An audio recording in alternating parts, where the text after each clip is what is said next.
So, after concluding another disappointing season and potentially entering the last year that Giannis will be a Buck, Milwaukee has been quick to make some pretty big moves to their roster. Moves that are big enough to not only justify making its own separate video, but also some additions to their roster that I truly believe can make this team a true title contending roster. But before we get into the video, I do want to say this very quickly. In this video, I'm not going to spend too much time on what the other teams acquired from Milwaukee, because again, I truly believe that what the Bucks' potential can be is great enough for its own video. Because of this, make sure you hit the subscribe button and notification bell when I go back and grade all of the transactions that happened in this year's offseason. And secondly, with Giannis coming up on his last year of his contract, as well as other title contending teams out east potentially making some major moves in this year's offseason, again, making the additions that are necessary for the Bucks to compete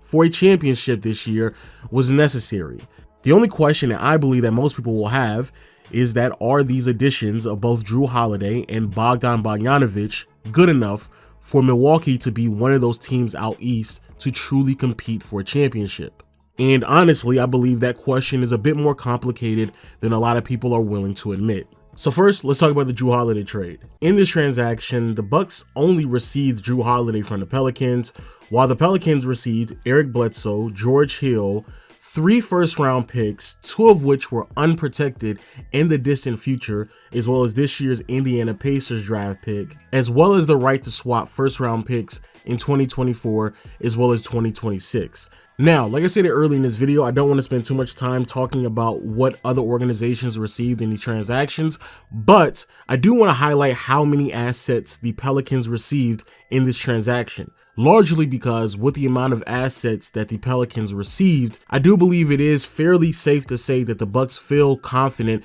in the idea that Giannis will re-sign once his contract is over with. Which is great, because what Holiday brings to the table is exactly what Milwaukee needs to not only compete for the upcoming season, but also to stay relevant in the near future. At the age of 30, Jrue Holiday is coming off of what we would perceive to be an average year for him. 19 points, 6 or 7 assists, roughly 5 rebounds, and when it comes to shooting, he was roughly average, especially when you compare him to his peers, in particular, other starting caliber guards in the NBA. Now, with that average shooting, it may not be all that impressive, but it's still an upgrade from what we saw from Eric Bledsoe, not only in the regular season, but definitely a massive improvement from what we've seen from him in the postseason for the past couple of years. More importantly, according to NBA.com, last year when it comes to the efficiency off of catch and shoot attempts, not only was Jrue Holiday higher with an effective field goal percentage of 54.9% in contrast to Eric Bledsoe, who was at 40.6%,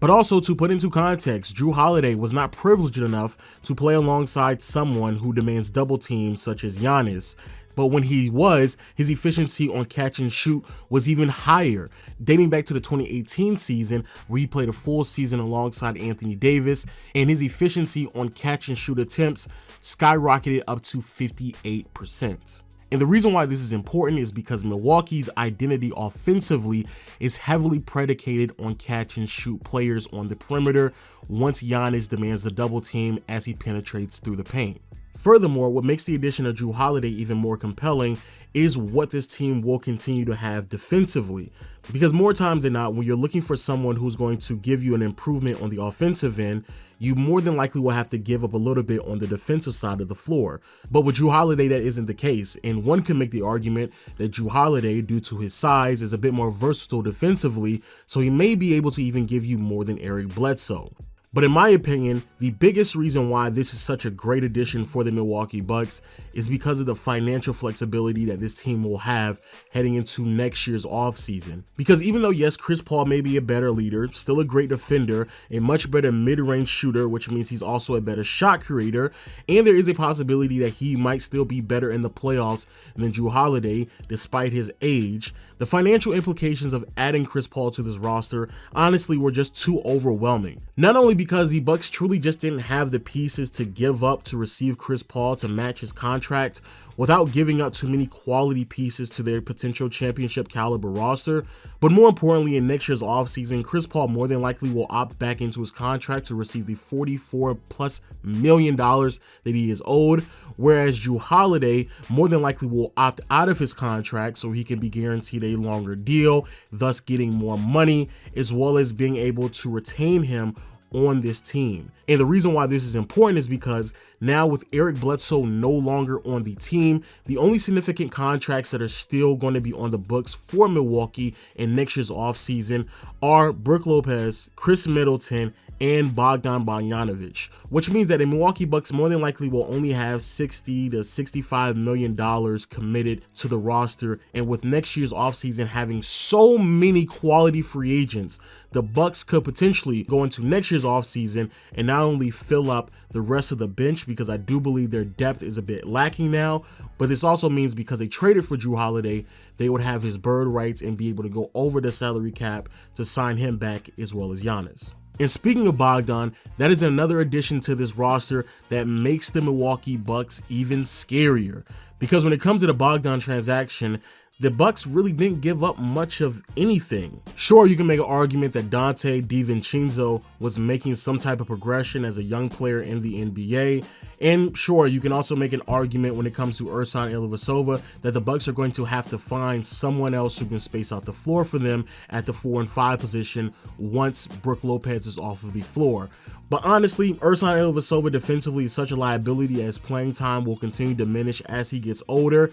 And yes, DiVincenzo is a quality player, but honestly, I simply believe that Bogdan Bogdanovic is just a better player. Last year, Bogdanovic was not only one of the best catch and shoot players in the league, as he had an effective field goal percentage of 60.6%, but more importantly, Bogdan, if put in the correct role, which I do believe he will be in Milwaukee as a potential 3rd or 4th option on any given night, and with that role in Milwaukee, you could argue that he is possibly the best 4th option in the league. And with that role, he should not only be able to take advantage of what the defense is willing to give him, but more importantly, he should be a bit more versatile than what we've seen from a lot of the other role players on the Bucks over the past handful of seasons. But oddly enough, that still doesn't answer the question that I prompted in the beginning of the video, and that is this enough for the Milwaukee Bucks to win a championship?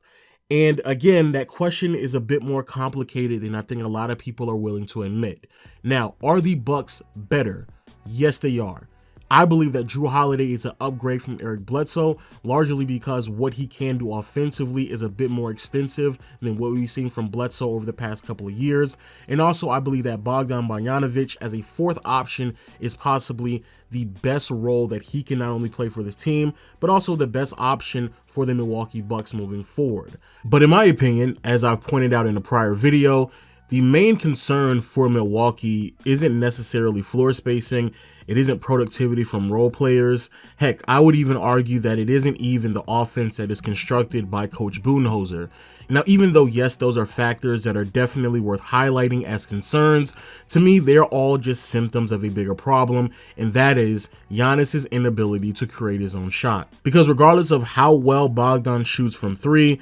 regardless of the shot creation and pressure that Jrue Holiday can place on opposing teams' defense, and regardless of the depth and complexity that could be added from Coach Budenholzer to the offense this year, none of it is really going to matter if your best player can go from averaging 28 to 30 points in a regular season to consistently being held to around 20 to 23 points in the playoffs. And that type of inability is so damning to the Milwaukee Bucks that I truly believe that these additions mean nothing if Giannis does not improve. Now, luckily, Giannis is still only 25 years old, and he's definitely shown within his time in the league that he is willing to put the time in to continue to grow as a player. And so because of that, I truly believe, because of these additions, as well as the potential improvement of Giannis, that the Milwaukee Bucks, by default, should be viewed as a team that should be coming out of the Eastern Conference and competing for a championship. But hey, those are just my thoughts. Please let me know what you think about the video in the comment section below. Again, make sure you hit the subscribe button as well as hit the notification bell so you will be updated on when I will upload videos on this channel. As we all know, we are in full NBA offseason mode, which means that I will be uploading more videos than I normally do on here. So make sure you hit the subscribe button and notification bell, leave a thumbs up, and I'll see you all next time. Peace.